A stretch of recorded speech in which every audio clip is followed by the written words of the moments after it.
Liderazgo Comercial, episodio 1348. Hola, muy buenos días, tardes, noches, o sea el momento que sea en que estés escuchando. Soy Santiago Torre y esto es Liderazgo Comercial. Bienvenidos y bienvenidas a un nuevo episodio de este programa que tienes de lunes a viernes y que está pensado para que cualquier persona que quiera crecer personal y profesionalmente tenga aquí un lugar donde reciba ideas, consejos, estímulos, recomendaciones, reflexiones sobre cómo mejorar sus resultados sin tener que incrementar el esfuerzo que realiza. Y que una buena forma de complementar eso es la membresía tumentordenegocio.com, que está dirigida a esos profesionales que quieren hacer cosas, a esos profesionales que tienen mucho conocimiento porque la propia experiencia de vida se lo ha dado, su propia formación lo tiene, pero al final no le sacan rendimiento. ¿Por qué? Porque muchas veces te falta el ponerte en ello, ponerte en acción. ¿Y cómo lo puedes hacer? Escuchando cómo otros preguntan y cómo yo les contesto en una mentoría sobre algunas problemáticas específicas que pueden tener para que a ti también te anime a ponerlo en marcha, para que tú digas, esto lo tengo que hacer, porque tienes el audio de la mentoría, tienes un documento en papel, en donde tiene las principales notas de lo que hemos hablado allí. También luego hay 8 o 9 minutos en los que yo doy una explicación teórica más concreta, y últimamente estoy incluyendo también un documento papel con algo más de información para que haya también formación, por si la quieres y la puedes consultar en un momento determinado. ¿Dónde tienes esto? www.tumentordenegocio.com.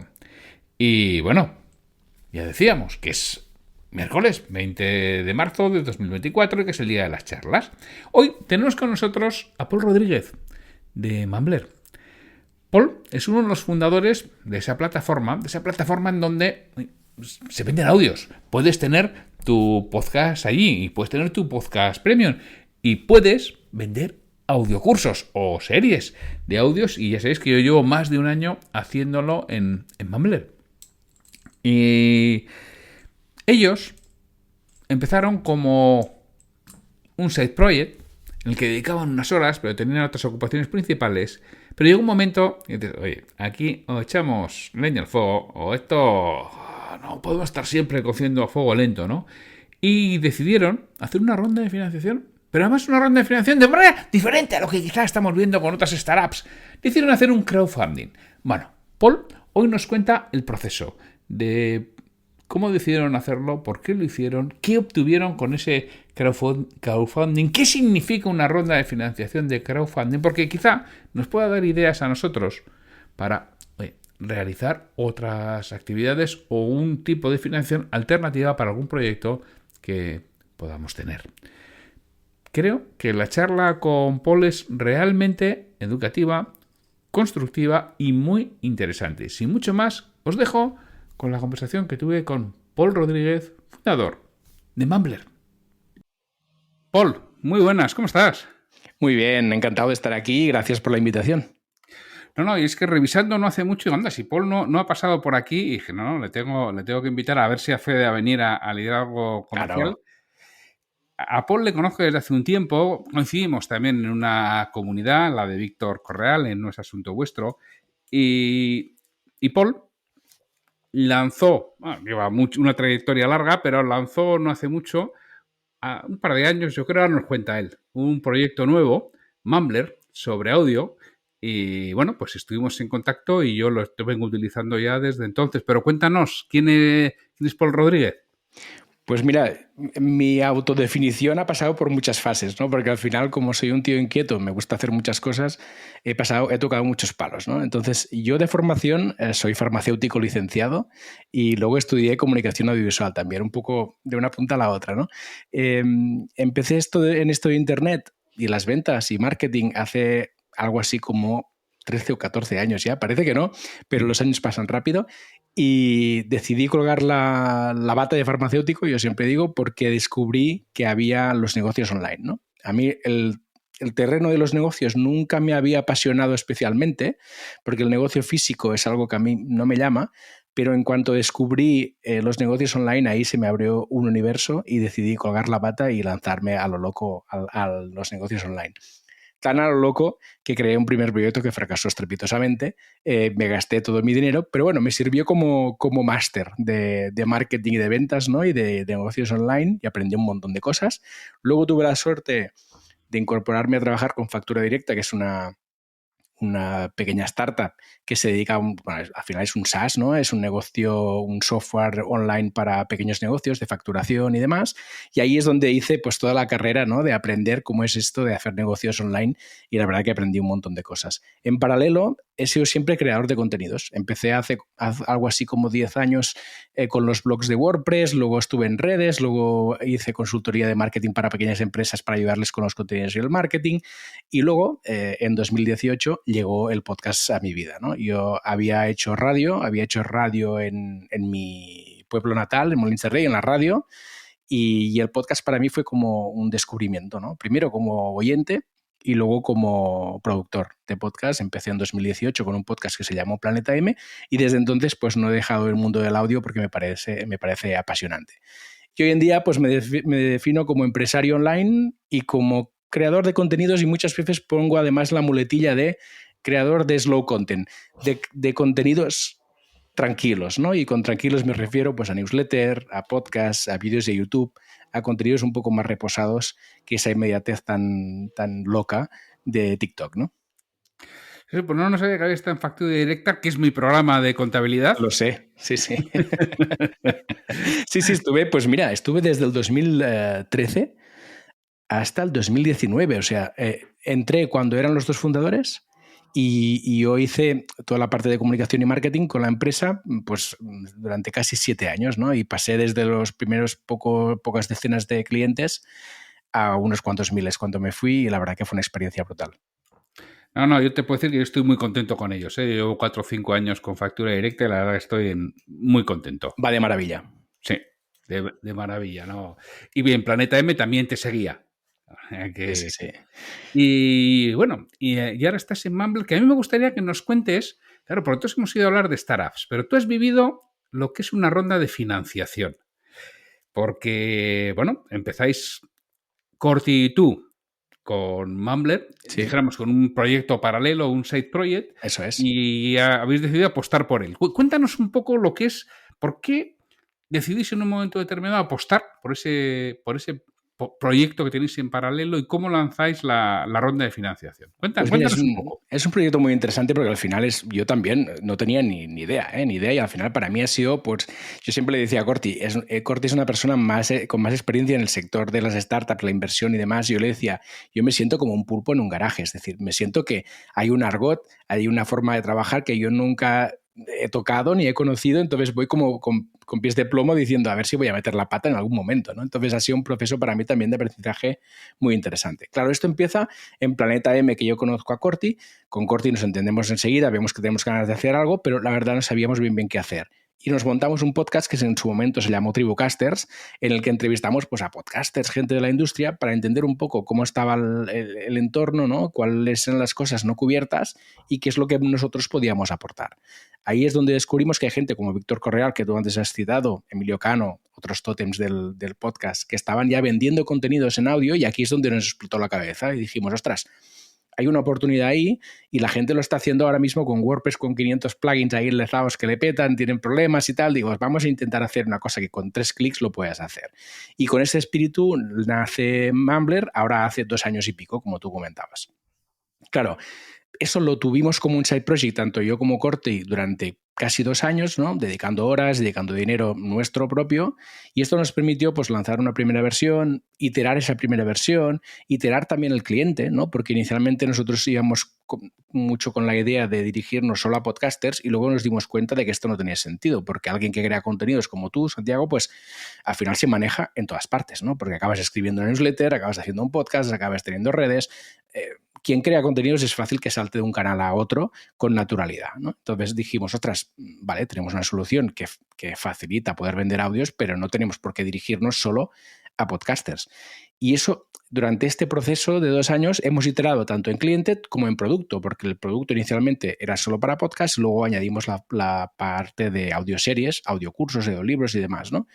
Y bueno, hicimos como un proceso de validar cosas, de validar hipótesis que teníamos. Claro, pasan 2 años, validamos una serie de cosas, vemos que tiene sentido porque vemos algunos creadores que están monetizando de forma satisfactoria y aquí es donde decimos, bueno, hay algo ahí, podemos ayudar, ¿no? Y lo que ahora es interesante es intentar escalar eso y pasar de unas decenas de creadores como tenemos ahora, pues a unos miles, ¿no? Y que realmente haya mucha gente que se pueda beneficiar de esta herramienta. Y aquí es donde decimos el pensamiento, ¿no? De decir, bueno, esto lo podemos hacer part-time y con dinero propio, o necesitamos ahí que alguien se pueda dedicar full-time a eso y poder tener dinero para realmente empujar fuerte. Y ahí tomamos la decisión de hacer una ronda. Claro, aquí, cuando te planteas hacer una ronda, la puedes hacer de muchas formas. Nosotros lo que quisimos era implicar un poco a la comunidad. Y cuando digo comunidad me refiero a implicar a los creadores de contenido que ya estaban dentro de la plataforma y también implicar a todo nuestro entorno, porque tanto yo como Corti pues tenemos muchos enlaces con gente que tiene empresas, que tiene negocios online, que tiene muchos conocimientos y bastantes más que nosotros, ¿no? Y aquí es donde hicimos la apuesta de hacer un crowdfunding, que lo hicimos a través de Startup Explore. Fue una ronda de 155.000 euros.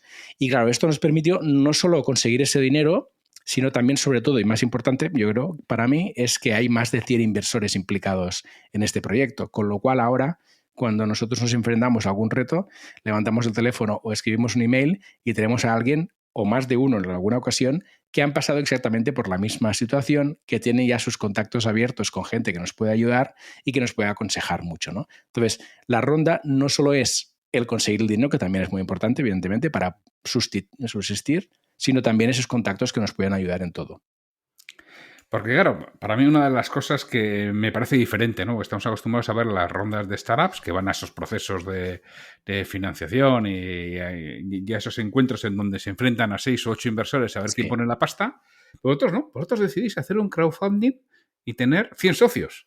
Claro, ahí está. Entonces, claro, eso de entrada puede sonar muy complicado, ¿no? Porque dices, ostras, hay más de 100 socios ahora mismo dentro de Mumbler, vaya locura, ¿no? Y no, la verdad es que ahora ya hay mecanismos para hacer eso cómodo, ¿no? Startup Explorer es una plataforma, hay muchas otras, pero Startup Explorer, la verdad que estamos muy contentos de cómo ha funcionado, que te facilita toda la parte de articular todo esto para que sea simple, ¿no? Y para que sobre todo sea ágil, de modo que ahora, aún habiendo más de 100 inversores, nosotros tenemos el control total de las decisiones y a los inversores lo que hacemos es informarles, ¿no? Cada mes les enviamos un email y les decimos, mira, hemos hecho esto, lo otro, estamos en esta facturación, han entrado tantos clientes. Lo que hacemos es mantenerles informados, pero nosotros tenemos la total libertad para, evidentemente, tomar decisiones sobre la marcha, porque es muy importante en una startup poder tener esa fintura de tomar decisiones rápidas, ¿no? Y claro, ahora en Mumbler está la parte de audio, que es con la que nace, está la parte de newsletter, que también quien quiera lo puede hacer desde ahí, una especie de subtags para realizarlo desde allí. ¿Tenéis previsto ampliar a otro tipo de contenido? Claro, eso es un producto al final muy dinámico, ¿no? Y que acaba respondiendo a las necesidades de quienes son nuestros clientes. Nuestros clientes son los creadores de contenido, ¿no? En el sentido más amplio de la palabra, ¿eh? No gente que exclusivamente se dedica a crear contenidos, sino alguien como tú, por ejemplo, ¿no? Que tiene sus negocios y una de sus patas es la creación de contenido y la monetización. Nosotros hemos ido evolucionando la herramienta en función de lo que hemos ido recogiendo de nuestros usuarios, ¿no? ¿Qué nos encontrábamos? Por la parte de newsletter que tú comentabas. Claro, nos encontramos que mucha gente tenía audiencias dispersas, ¿no?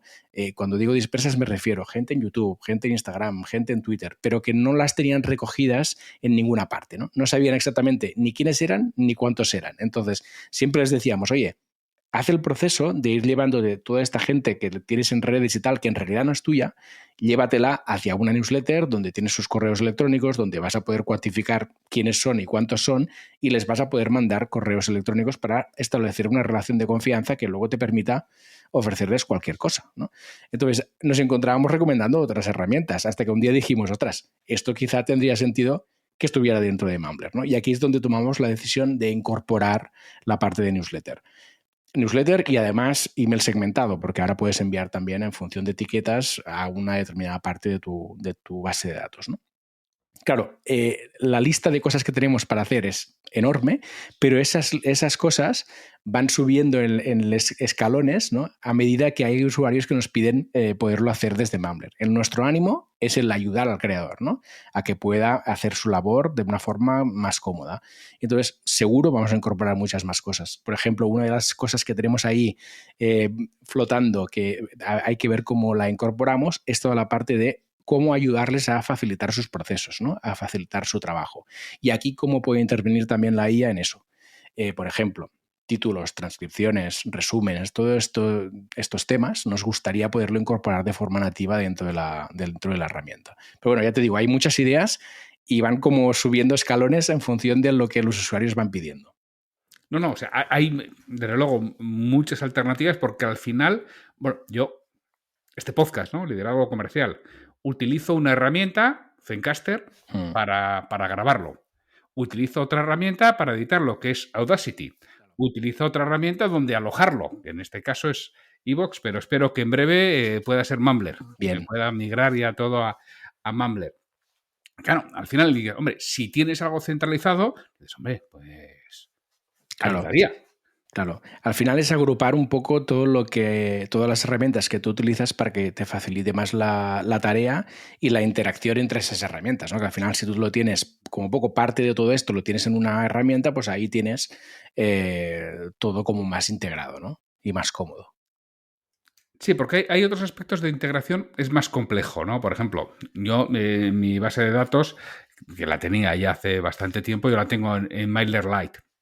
Pues migrarla, pues no vamos a engañar, es un tema complejo. Ahí tienes los autorrespondedores, es un tema ya más complicado porque lo tienes bastante resuelto, ¿no? Pero hay otras cosas que no están resueltas. A mí, por ejemplo, yo me acuerdo la primera vez que hablé contigo, que tú me lo dijiste, oye, es que vamos a lanzar la posibilidad de vender audios sueltos, ¿no? Audios o audioseries, un audio suelto, uno... Claro, eso es algo que no tenían resueltos los proveedores de hosting de audio. Correcto. No me digas por qué, no sé si técnicamente será muy complejo, pero no tienen resuelto. Y eso, claro, te abre una vía de monetización de contenido tremendamente interesante. Totalmente, sí, al final. Y surge de lo mismo, ¿eh? Surge también de hablar con creadores de contenido que mucha gente nos decía, ostras, yo es que crear un podcast de suscripción me gustaría, pero tengo que pensarlo bien, porque al final es, bueno, ¿qué estrategia tengo? ¿Cómo voy a producir los contenidos? ¿Cómo voy a ser capaz de generar, de producir contenidos de forma constante? Y mucha gente nos decía, ostras, en cambio, si fuera algo puntual, que yo tengo controlada mi inversión de tiempo y esfuerzo en esto, ¿no? Pues me lanzaría a probarlo. Y aquí es donde surgió la idea de, bueno, pues vamos a ofrecer la opción de que la gente puede publicar y vender contenidos sueltos. Un audio o una serie de audios, ¿no? Un audiolibro, un audiocurso, y que puedan tener más controlado el esfuerzo que ponen en ello, ¿no? Porque al final, si tú tienes que producir un audiocurso, sabes que es una serie de audios concretas, ¿no? Que puedes estructurar, que te puedes encerrar una mañana en tu casa, en el estudio, y grabarlo todo de un tirón, y eso es como más fácil, es una puerta de entrada mucho más simple para los creadores de contenido. Así que fue, ya te digo, surgió de la propia solicitud de los usuarios. Sí, y lo lanzasteis y creo que, bueno, yo por lo menos estoy muy, muy contento, ¿no? Con lo que te produce, lo que dices tú, hombre, pues la producción de contenido es algo que tienes aparte, pero claro, en mi caso, para mí, producir audiocursos es algo, bueno, pues que con toda la experiencia que tengo de los episodios que llevo, me cuesta poco. A mí producir algo en vídeo es un dolor de muelas. Y editar vídeo es un dolor de muelas. En cambio, el audio es relativamente sencillo el poderlo editar y el poder dar un producto de calidad.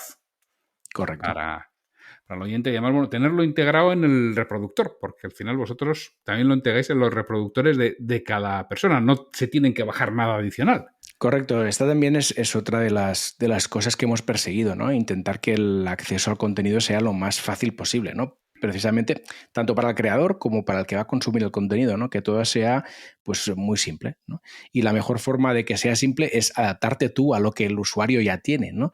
Yo si ahora te tengo que decir a ti, ¿no? Santiago, para poder producir tienes que bajarte mi aplicación y tus oyentes tienen que bajarse mi aplicación, pues esto no deja de ser una barrera, porque la gente está harta de bajarse aplicaciones, no quiere entender nuevas aplicaciones, ya ha tenido trabajo para adaptarse a la que tienen ahora, pues no quieren incorporar otra, ¿no? Entonces, claro, es lo más fácil. Nosotros lo que hacemos es generar un feed, tanto públicos como privados, en función del tipo de contenido, y la persona pues utiliza su propio reproductor de podcast habitual para escuchar los contenidos, con lo cual facilitamos esa entrada, ¿no? Ese acceso al contenido.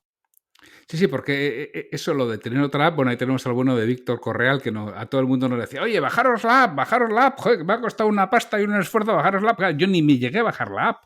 ¿Por qué? Porque yo escucho No es asunto vuestro en Overcast.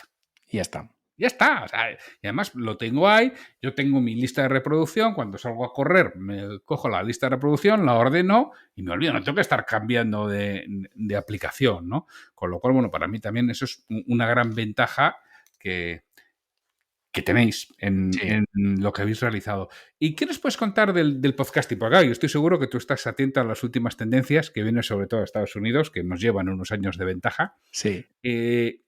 ¿Es algo que está en crecimiento? ¿Es algo que está en curva plana? A ver, yo creo que tuvimos un momento de frenesí, ¿no? Que fue la pandemia. En general, todos los contenidos digitales lo tuvieron. Emilio Cano, que es decano del podcast, siempre dice que el 2020 fue el año del podcast, ¿no? Entonces, bueno, yo creo que después del frenesí esto se ha ido asentando, pero sí que es verdad, vemos en tendencia que hay menos creación de podcast, hay mucho podcast que muere y tal, pero sí que es verdad que el podcast sigue activo, sigue generándose muchos podcasts. Yo creo que tienen una buena salud y que está en un proceso de maduración interesante, ¿no? Maduración por la parte profesional, porque hay cada vez más gente que se dedica a esa industria, y maduración porque también todos los que son independientes han aprendido a producir podcasts, han mejorado sus equipos y todo está subiendo el nivel en este sentido. Sí que ahora yo creo que toca entrar en una fase en la que podamos exprimir un poco más el formato, ¿no? Es decir, ser un poco más imaginativos. Porque ¿qué ha ocurrido? Yo creo, y es normal, que al final nos hemos tirado todos a la entrevista, ¿no? A la entrevista de pongo el micrófono, charlo un rato, cierro el micrófono, lo publico, ¿no? Y está muy bien y aporta muchas cosas, pero sí que es verdad que es un formato, y sobre todo cuando no es de nicho, que está un poco quemado, ¿no? Aquí, como es un formato, lo que estamos haciendo tú y yo es algo de nicho, ¿no? Que va a interesar a unas pocas personas muy interesadas en ello, con lo cual es perfectamente válido. Ahora, cuando juntas entrevista típica más tema mainstream, ¿no? Eso está un poco saturado ya. Y aquí es donde yo creo que tiene que haber un poco más de frescura, ¿no? Cuando la gente ahora nos dice, es que estoy cansado de podcast, yo creo que están cansados de temas mainstream y de entrevistas. Estas dos cosas juntas. Pero esto no es el podcasting, esto es un porcentaje muy pequeño del podcasting. Luego hay 1000 cosas que hacer con el audio. El audio es un campo creativo para trabajar brutal, porque puedes hacer millones de cosas, y creo que es aquí donde tenemos que entrar todos un poco más a jugar, a arriesgar y probar cosas nuevas. Bueno, al final el audio es muy fácil de consumir, porque lo consumes en cualquier momento. El vídeo requiere más cosas, el audio lo consumes en el coche, lo consumes... Bueno, yo tengo oyentes que me dicen, no, si yo estoy cocinando, estoy planchando y te estoy escuchando, ¿no? Claro. Pues, hombre, cocinando y planchando con el vídeo, pues igual decir, pero lo podrías conseguir, ¿no? Pero conduciendo pues no. Pero y corriendo por el monte tampoco. Sale a pasar al perro o sale a correr, Claro. como en mi caso, y vas escuchando audio que te resulta muy cómodo, ¿no? Correcto. Y, para mí, la magia del audio son dos cosas. Uno, la compatibilidad con la vida, ¿no? Que es lo que decías tú, que cuando tienes familia, tienes negocios, tienes trabajo, vamos todos de culo, entonces el audio se adapta muy bien a tu vida, ¿no? Porque te permite disfrutarlo mientras haces otras cosas. Y esto es muy importante porque además no requiere tu plena atención. Y luego, en segundo lugar, y muy importante también, es que te permite tú como creador de audio, te permite acompañar personas de una forma muy íntima, porque muchas veces te escuchan con auriculares, ¿no? Durante mucho tiempo, ¿no? Porque al final, oye, si a ti te escuchan tu podcast diario, ¿no? Si te están escuchando cada día durante unos minutos, tú suma el impacto que genera esto en su vida, ¿no? Tu voz y la proximidad y la calidez y la confianza que se establece entre la persona que te está escuchando cada día, Santiago contando sus cosas, ¿no? Entonces, para ellos tú formas parte de su vida, y este nivel de conexión, ¿no? Para mí no se produce en otros canales, o es muy complicado. Y seguramente es por un tema simplemente de suma de minutos, porque es que al final sumas los minutos que te han acompañado y son muchos, con lo cual has generado un impacto muy profundo en su vida. Sí, es así. En toda la parte de lo que estáis desarrollando, ¿tenéis en mente en el roadmap la parte de crear comunidad, de gestionar comunidad, porque, bueno, pues, yo como cliente de Mumbler, ¿no? Pues una de las cosas, yo tengo ahí colgados mis contenidos para venderlos, los vendo, los monetizo y hago yo, dijéramos, todo el esfuerzo, ¿no? Yo los llevo a través de donde fuera, los contenidos, y al que le interesa los compra. En principio, Mumbler a día de hoy no parece que sea un atractor, ¿no? Y también, bueno, pues ahí está también la posibilidad de crear la comunidad de otros productores de contenidos de los que aprender. Porque claro, cuando hablas con otros productores de contenido, escuchas podcasts y dices, anda, joder, pues esto que... ¿Cómo no se me había ocurrido a mí? Bueno, pues no se nos había ocurrido, ¿no? Sí, total. Claro, aquí hay varias cosas de lo que has comentado. Lo primero, nosotros no hemos hecho la función de atraer de momento porque nuestra comunidad es reducida. Pero la intención es que a la medida que haya más contenidos podamos entrar en el cross promotion, ¿no? Es decir, oye, a ti que te gusta lo que hace Santiago, seguro te va a gustar lo que hace Paco porque habla también de negocios y de ventas, ¿no? Y al revés.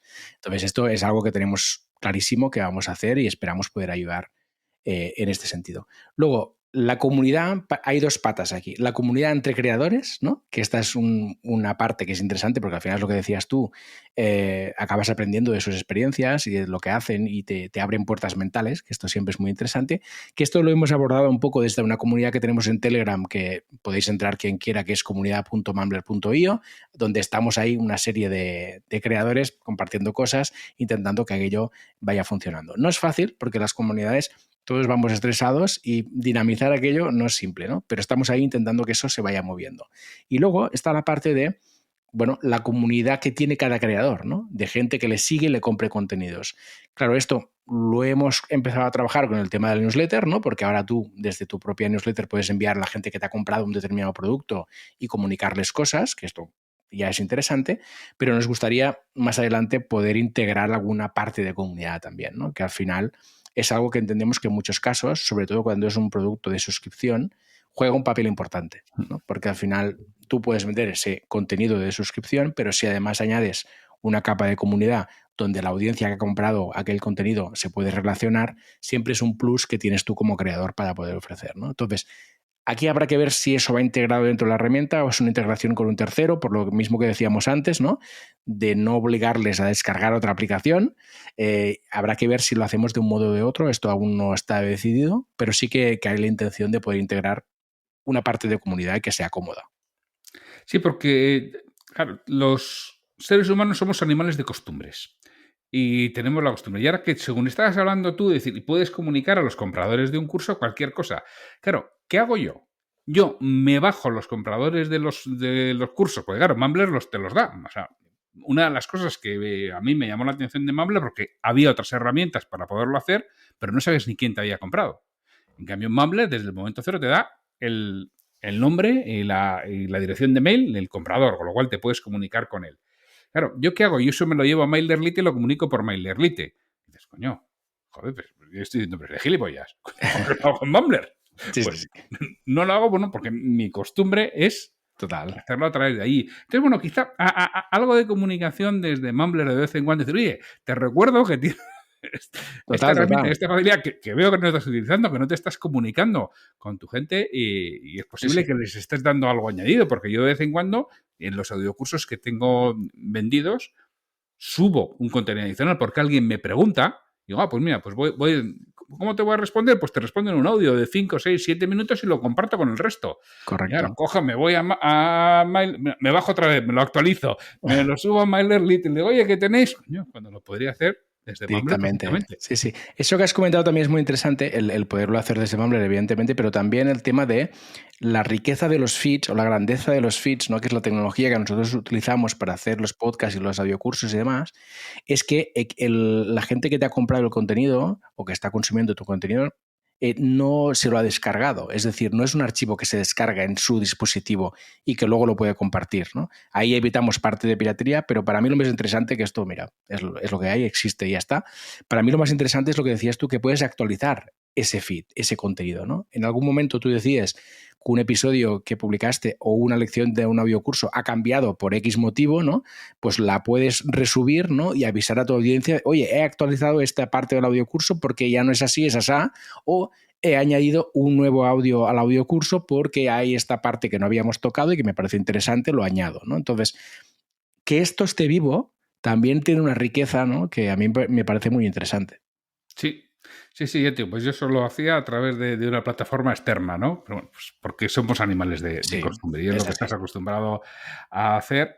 Y, ¿no? Y además, bueno, Mumbler pues es una compañía española que también, pues, porque estamos acostumbrados a que todas las compañías que tenemos de tema tecnológico son de fuera y, bueno, tenemos una compañía española que está apostando por ello y por hacer crecer. ¿Tenéis clientes internacionales, Paul? Sí, la verdad que sí, y porque claro, eso es como, en nuestro caso ha sido muy natural, ¿no? Porque claro, no deja de ser que Mumbler inicialmente ha bebido de los contactos que teníamos tanto yo como Corti, que es lo natural, ¿no? Al final tus tentáculos llegan de donde llegan, ¿no? Y evidentemente hay más gente en España, ¿no? Más clientes y más usuarios en España, pero de forma natural ha ocurrido que tenemos gente, sobre todo en Latinoamérica, y también muchas personas hispanohablantes en Estados Unidos, ¿no? Que es un segmento muy interesante porque es un conjunto de gente muy grande que habla en español, que tiene la cultura americana, ¿no? En el sentido de que están más acostumbrados a pagar por contenidos, están más acostumbrados a que los contenidos se paguen, ¿no? Y que no parezca extraño que alguien quiera vender contenidos, ¿no? Cosa que aquí aún nos está costando bastante asumir, ¿no? Es un proceso en el que estamos, creo que estamos dando pasos en este sentido, pero allí ya está mucho más arraigado, ¿no? Y este sentimiento de negocio, ellos lo tienen mucho más, naturalizado, ¿no? Y claro, México y Estados Unidos son dos segmentos, dos mercados súper interesantes para nosotros. ¿Tú crees que los españoles nos acostumbraremos a pagar por contenidos algún día o...? Yo estoy convencido que sí. Yo estoy convencido que sí y creo que al final la gente va a valorar, ¿no? Y más aún cuando nos encontremos con la cantidad ingente de contenidos que nos vamos a encontrar en breve, ¿no? Porque ya hay muchos, pero espérate ahora con la IA lo que sucederá, ¿no? Eso va a ser una locura, con lo cual cada vez creo que se va a valorar más la labor del creador de contenido independiente en el sentido de ordenar la información, procesar la información, darte la información un poco masticada en bandeja para que puedas estar al caso de un determinado tema, y creo que estas figuras van a ser cada vez más importantes, ¿no? Y la gente que valore ese trabajo va a estar dispuesta a pagar porque te aporta valor, te entretiene, te forma, te ayuda a crecer como profesional y es una serie de atributos por los que creo que la gente cada vez va a estar más dispuesta a pagar. Es que nos tenemos que dar cuenta, el otro día lo comentaba, entraba en una entrada de LinkedIn en la que alguien hablaba pues del contenido gratis, ¿no? Y digo, vamos a ver, no nos confundamos, que gratis no hay nada, a pesar de que algunos ministros digan lo que es gratis, no, perdona, gratis no hay nada, alguien lo paga. Eso es. O lo paga otra persona o lo estás pagando tú, entre otras cosas, con tu tiempo o con tus datos. Con una de Ahí las está. dos cosas, o con las dos. Y digo, lo peor es que tú te piensas que es gratis y lo estás pagando con tu tiempo, porque te estás tragando cosas de poco valor, a veces de dudoso origen, pero dices, tú lo has hecho con la IA, pero sabes si es verdad, porque, claro, el que eres un poquito escrupuloso con las cosas, yo tengo mi ChatGPT de pago y le pregunto cosas, pero claro, cuando me dice, lo utilizo mucho para investigar, oye, ¿hay algún estudio de esto? Sí, dame la fuente, claro, y te empieza a liar, no hay fuente. Y de ya, Sí. alguna vez para otra, te da la fuente, vas a la fuente y dices, existe, es una fuente fiable. Vale, pues con esto puedo trabajar, ¿no? Pero te puedes tragar muchas cosas. O sea, eso de gratis estás pagando con tu tiempo. O sea, Totalmente. lo Al estás final, si es haciendo y gratis, mientras tú sea un eres el creador producto. que conoces, bueno, Sí, pues sí. estaré pagando, pero habitualmente, además, hoy en día los contenidos son de precios razonables. Totalmente. Y al final es lo que decías, para mí el tiempo es lo más valioso, ¿no? Que tenemos en general. Y si hay alguien que hace el esfuerzo de dedicar ese tiempo a entender cómo está la situación, recogerte la información, masticártela y ponértela en bandeja y decirte, mira, esto es lo que tienes que saber de este sector que te interesa, pues esto tiene un valor enorme para mí, ¿no? Y yo estoy dispuesto a pagarlo y estoy seguro que cada vez habrá más gente que lo entenderá de este modo. Yo también, yo creo que es una tendencia de mercado que bueno, nos costaba pagar por los periódicos digitales y al final todos tenemos una, dos o tres suscripciones a periódicos digitales porque, mira, que no me den publicidad y que no me... Y ya estoy suscrito al periódico y listo, ¿no? Y ya Con está. precios... Esperemos que no lleguemos a la locura de los periódicos, que bueno, para mí el principal error de los periódicos fue no unirse, ¿no? Si hubieran tenido una plataforma conjunta en la que, oye, se repartieran la pasta en función de descargas o de lectura, les hubiera ido mucho mejor, pero cada uno quiso tener lo suyo. Sí, no, y sobre todo para mí el error fue el cambio de modelo. Es decir, el periódico siempre había sido de pago. Y de repente llega Internet y deciden que se cargan ese modelo y que empiezan a poner banners en sus páginas y que van a tráfico y que venden publicidad. Para mí ese fue el gran error, ¿no? Si desde el primer día hubiera un muro de pago de, mira, el periódico vale esto en físico y en online vale lo mismo, pues aquí no habría pasado nada, ¿no? Seguramente nos hubiera ayudado como sociedad a entender antes que los contenidos hay que pagarlos. Sí, y que merece la pena pagarlos. Correcto. Sí, porque sí. te están dando un aporte de valor que si no lo estás consumiendo con tiempo o con dudas de si lo que estás consumiendo realmente es IA, no es IA, y a saber la fiabilidad de la fuente de la que estás bebiendo o quién te lo está dando. Correcto, ¿no? Y además ya no es un tema solo de fiabilidad, yo creo, sino también de criterio, ¿no? Y eso siempre pongo el ejemplo del crítico de cine. Cuando tú encuentras un crítico de cine que coincide con tus gustos, es una maravilla, ¿no? Porque entonces tú lees a este señor y dice, va el viernes a verla, o haya visto la película, ¿no? Y te dice, mira, este viernes he visto estas películas, esta no la vayas a ver, esta sí, esta no. Coño, pues ya está, ya aciertas, ¿no? Entonces, para mí, no es solo que te cure la información, que te la prepare, sino que te la pase por su filtro. Y si su filtro coincide con el tuyo, pues sabes que vas a estar al tanto de un tema y que además vas a disfrutar y que además vas a aprender y demás, ¿no? Y ese filtro para mí es el gran valor, ¿no? Porque creadores hablando de un tema hay muchos, pero siempre es interesante intentar encontrar aquel que encaja con tus criterios también. Bueno, pues yo aquí quería que viniera Paul porque nos contara, ¿no? Pues eso, cómo de un proyecto que sale en paralelo deciden apostar y hacer una ronda de financiación de crowdfunding diferente a otras y lanzan un modelo de negocio que, bueno, pues que parece que no existe o que no tenía sentido y que yo creo que lo tiene y mucho. Y además, en estos momentos tú te estás dedicando full time a Mumbler, ¿no, Paul? Sí, sí, yo creo que este ha sido el gran salto, ¿no? Al final. La apuesta es de verdad, no, Correcto, no, no la es un apuesta es juego de de verdad. artificio. No, que va, que va. La apuesta es de verdad. Claro, esto nos ha permitido que yo me pueda dedicar full time al proyecto. Hemos podido fichar a Leo Menéndez que nos está ayudando con todos los contenidos y hemos podido rodearnos de un conjunto de freelance a nuestro alrededor que nos están ayudando a hacer muchas cosas a la vez, ¿no? Que es lo que te decía antes fuera de micro.